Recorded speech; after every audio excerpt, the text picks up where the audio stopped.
Welcome, viewers, to another fabulous episode of Unapologetically Free. Now, today I'll be sharing my thoughts on caffeine. Now, caffeine is found in many different substances: cola, tea, and coffee. And for the past week, I've been experimenting with this idea of drinking buttered coffee where I add ghee, which is a form of clarified butter that has its dairy content removed, into coffee, and I simply drink it. Now, it's my attempt to achieve a state of ketosis where I burn fat instead of carbs.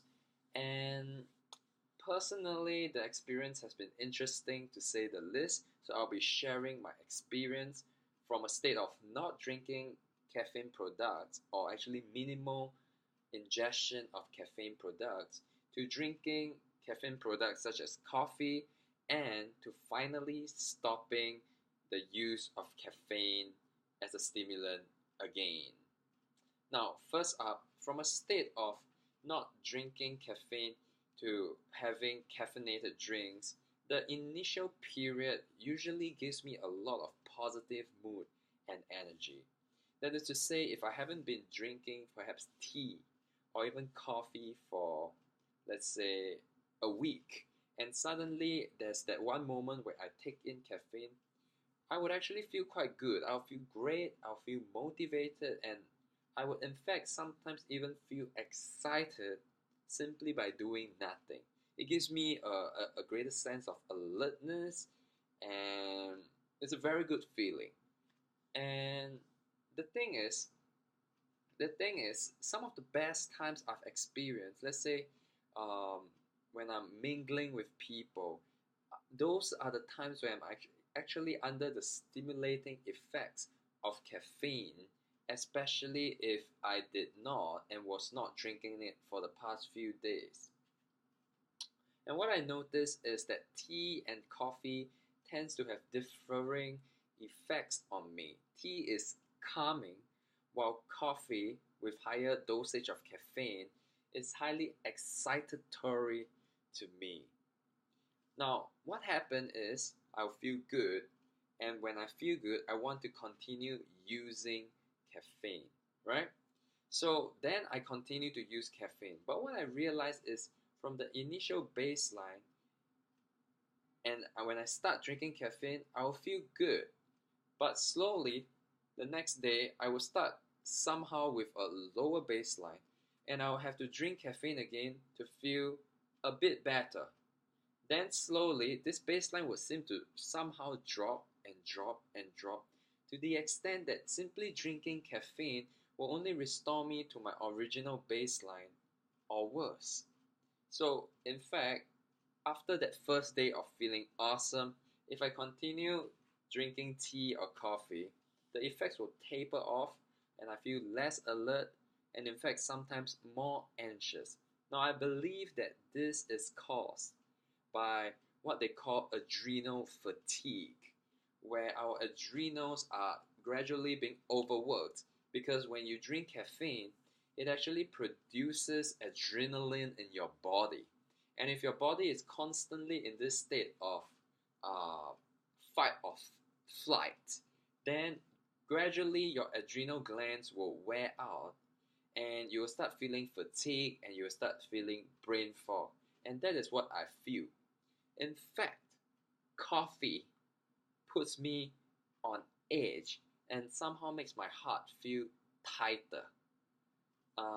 For example, for the past few days where I was drinking buttered coffee, I was actually much more confrontational with people, and I in fact had an argument with a friend where I really lashed out in anger and just just stated what I felt in a very angry tone, and it wasn't it, it wasn't a very it was messy. Okay, I had to clean up the mess by perhaps making reconciliations and all the kind of stuff, and it was partially due to the fact that drinking coffee put me in a very edgy and irritable mood, because personally, there was even my body isn't in particularly very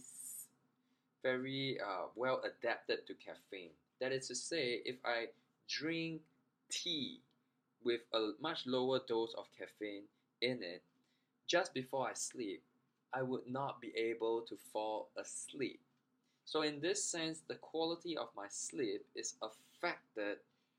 And on days where I drink caffeine, the very next day I might even wake up earlier than expected in a bad way because I don't feel fully rested if the night before I still have caffeine running in my system.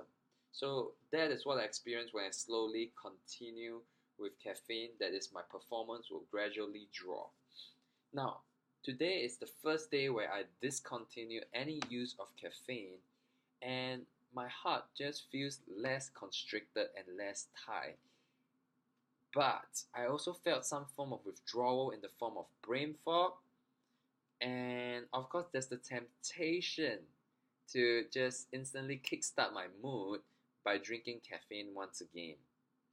But I feel hopeful that tomorrow will be better because I didn't really like the state that reliance on caffeine brings me, because I know scientifically it affects my adrenal glands, and there are some research showing that in fact caffeine is not good for your heart health because it actually it actually this feeling of constriction actually means that the blood flow is not as smooth as if I am without caffeine. So, for all of you viewers out there, be aware if you use caffeine as a stimulus because it could be used to explain your fatigue and your brain fog. And because my own personal experience is there was once I went to Malaysia and I drank, say, I think 3 cups of coffee, milk coffee that was really thick. And the very next week, I crashed. Like, my mood just was very down. It felt like my adrenal glands were fried because I was really sensitive to caffeine. And it didn't start my next few weeks well. Because while I felt good on that day of ingesting caffeine, the way caffeine works in my system just made me feel really uncomfortable. So for you people out there that swear by caffeine, it could help you in the sense that I do feel great from a state of not drinking caffeine to drinking caffeine. But when I start relying too much on caffeine, it starts to have negative implications on even my health. Now, for those of you who like this video, like it, comment, subscribe, share this video, and I'll see you again.